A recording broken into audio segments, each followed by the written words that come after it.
Welcome to this video review, and today I'm going to talk about Hikmicro Thunder TH35C.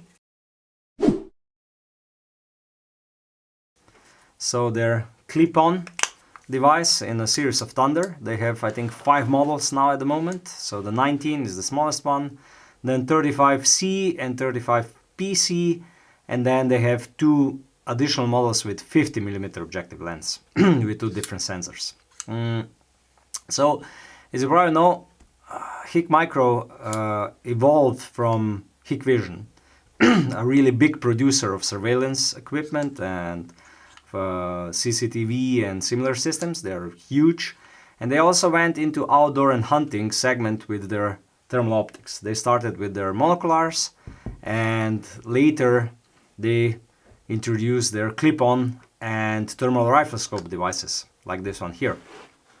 So the Thunder, it made quite a splash in 2020 when it came out, because usually, honestly speaking, their first Owls, I think it was Owl, series of monoculars was so-so. So normally the first generation they made, but ever since, I think 2017, when they were renamed from Hikvision to Hikmicro, or 2018, something like that, they're leveling their game. They are getting better and better and better, and the Thunder clip-on models were the first step which showed that they mean serious, that they are doing serious business. These Thunders can also be bought either as a clip-on like here or as a standalone rifle scope. They're also produced from many other brands, so you can find basically the same device under different names, but normally in essence that's just Hikmicro. So let's talk about the physical properties at first. So the device it's quite big. It's almost 18 centimeters long and roughly 6 centimeters wide, and it's also quite heavy, more than 300 grams without the batteries. It's powered by 2 CR123A batteries, so similar like the old core models made by Pulsar. Not the best option, honestly speaking, but I will speak more about this later in this review. Okay, so the startup time on this device is approximately 7 seconds. Ready to use time, it's a little bit longer. Please check our real startup time for thermal devices on our blog. It's really worth seeing it, because there is one thing what the producers are claiming, and then another thing what we measure. It does have image video recording capabilities and image taking capabilities. It also connects via Wi-Fi to your phone. It's made in China, and it comes with a 3 years warranty. It also had 2 tripod threads for mounting on a Picatinny rail or any other mounts, because this device can also be found as a standalone rifle scope. So this is the reason why it needs this mounting solution. It comes with a 35mm objective lens with an aperture of 1 and with a focusing ring, which is quite smooth. And the whole magnesium housing, it's really well done. So it's also waterproof, so you're even able to splash water on it and it will not endure any damage because of this. So if we talk, I already mentioned the batteries, we can talk about battery life. Go check our real battery life, but they claim more than 4 hours. You will see in our test what's true. So the sensor inside, it's normal vanadium oxide sensor, 384 by 288. This one has a pixel pitch of 17 microns. The PC model has a pixel pitch of 12 microns. It depends. This is a long debate, what is better, 12 or 17, and it's not an easy debate. There is no clear winner. Normally the refresh rate is 50 Hz, and NATD, that's really interesting. Hikmicro claims it's lower than 35 millikelvins. So that means how sensitive the sensor is and how good you will see all the details. And that's something really interesting, because they produce their thermal cores by themselves. They don't rely on other suppliers. This is at least what they claim. And this is something very special in this industry, because almost everybody else needs to buy cores from some other producer. So the display inside is OLED display. It works all the way down to -20 and to +50. and it has a pixel count of 1024 by 768. That's, I would say, industry standard. It's not better than all the others, but it's more than good enough. Like I already mentioned, the magnification is 1 because this is a clip-on device. It has a field of view of 175 meters and 1000 meters, and the range of detection is around 1200 meters, something like that. Honestly speaking, for the price, I didn't mention, the price is 2000 euros. For this price, it probably offers the best image quality you're able to get, honestly speaking. So the focusing is adjustable, like I already mentioned. It is a little bit harder to use this device as a monocular, so that I would say some people use these devices as monoculars and then they put them on the rifle scope to use them as clip-ons, some kind of dual use. I would say the two different types of uses. This one, it's not the best among all the examples how to do this. So I would say this is more of a clip-on only. So when you talk about the operational device, it's 6 buttons on top with all the possibilities you can imagine. Wi-Fi connectivity with an app, taking of images, taking of videos, capturing of videos, 16 gigabytes of internal memory. You have also possibility of 4x digital zoom, but not when it's in a clip-on mode normally, because then zoom would be it wouldn't work well with your rifle scope. I would also say when you're using it with a rifle scope, don't use it above 5x magnification on your daytime rifle scope. Even 4, it's already on the upper limit, I would say. 2 to 3, it's probably the best sweet spot.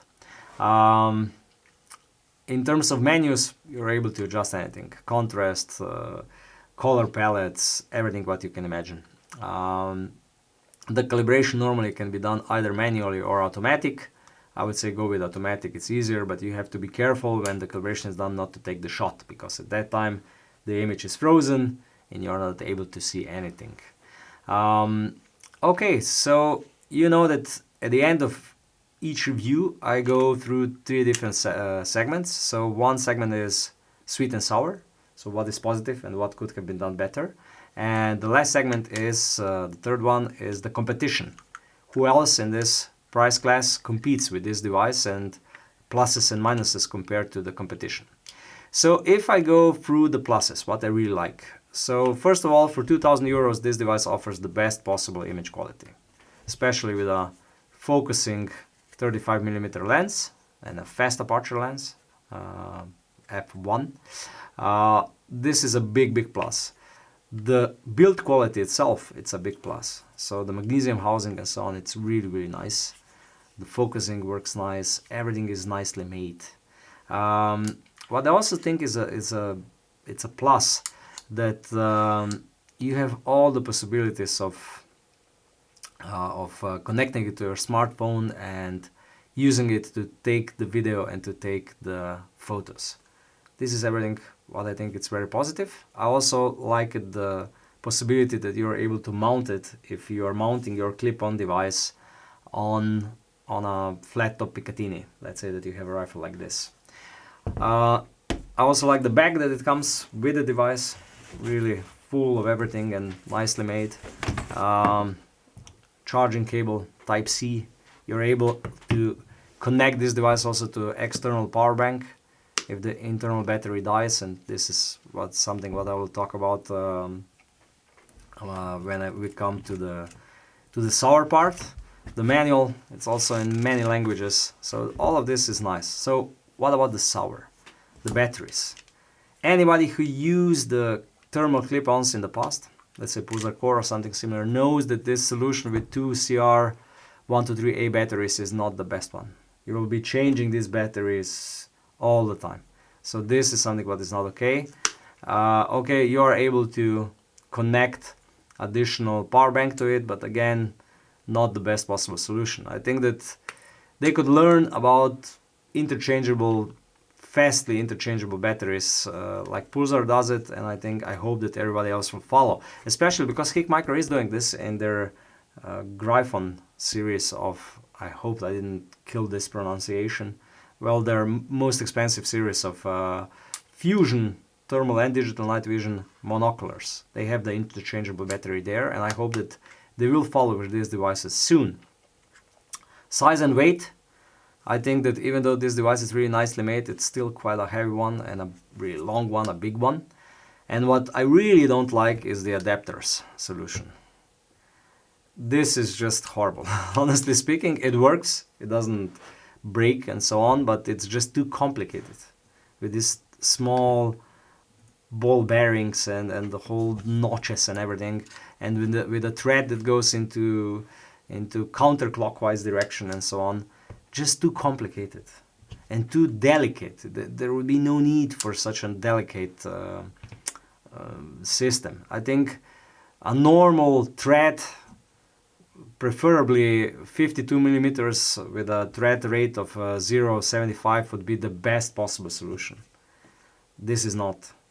The Smart Clip and Rusan, they do produce the reducing rings so that you can put their adapters on this device. So even all these complications can be handled, but this could have been done better, definitely.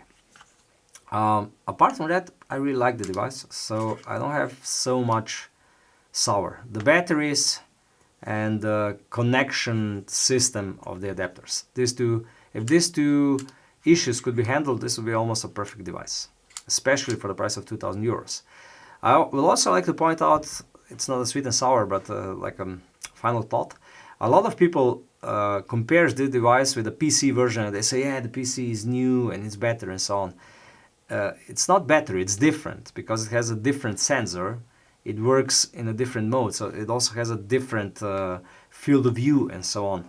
So it's not like PC is replacing the C, even though the PC is, I think, 150 euros more expensive. It's more into what you need. If you're hunting foxes on a little bit longer ranges, or if you're hunting wild boar on a close range on a feeding ground. So you have to decide which one is better for you. It's not like universally that the PC is better. Okay, now let's talk about the competition. And what are the advantages of this device compared to the competition, and what are the disadvantages. So the first and the main competitor is definitely the Pulsar Proton. And I think it's best if we go through the disadvantages. So the disadvantage is that this device is made in China, while Pulsar is made in Europe, in Lithuania. The second disadvantage is that this device is much smaller and lighter than the Hikmicro here. Also, we could say that the build quality of Pulsar is better. Warranty is 3 years in both cases, but Pulsar has a service in Europe. Okay, so these are the disadvantages. What are the advantages? The image quality. Because the Hikmicro has a bigger lens, and lens which enables you focusing, you will have a much better. You have a better image details than with the Pulsar. And this is something what I think is most people, when they are deciding between these two devices, those who really need the image quality a little bit better will go with the Hikmicro. And they will neglect the fact that the Pulsar has it's lighter, it's smaller, it has a better battery solution, it has a much better solution for the adapters, a normal thread, and normally made in Europe with a service in Europe. But when it comes, if you want to shoot a fox at, let's say, 150 meters, then this device will offer you some advantage. And this is something what a lot of buyers do consider. Okay, so the second contender, I would say, is Nightcock Viper. Much smaller, much lighter, much more compacted device. In the same league, I would say, like Pulsar, again with a focusing lens, objective lens, with a different sensor, 320 by 240, 12 micron pixel pitch. A different device, and also much more expensive. At least 800 euros more expensive, something like that. So, but again, made in Europe, a little bit different. It doesn't have any Wi-Fi capabilities. It's more like, I would say, orientated towards conventional, more traditional hunters. The third I would say, competitor which I would like to mention, but I don't have it here, is the Night Pearl Seer 35. Very similar device. Really hard to say which one is better to use, but with Night Pearl, again, almost 1,000 euros more expensive. So, as my final thought, what is the biggest strength of this device is definitely the price point. With 2,000 euros, in terms of image quality, not many devices come close. When you're looking into the whole package, normally Pulsar Proton is really close. And then you have to decide what's more important to you. All in all, with this kind of progress in devices with Hikmicro, I think they will be one of the leaders in this segment. I'm sure that the next generation of Thunders and so on will solve the problems with the adapters, will solve the problems with the batteries and so on. So they will be even more competitive than they are now. And even now, this is probably one of the best buys in 2,000 euros, especially if you're just looking at the image quality. Okay, thank you for watching. I hope you find this useful and see you in my next review.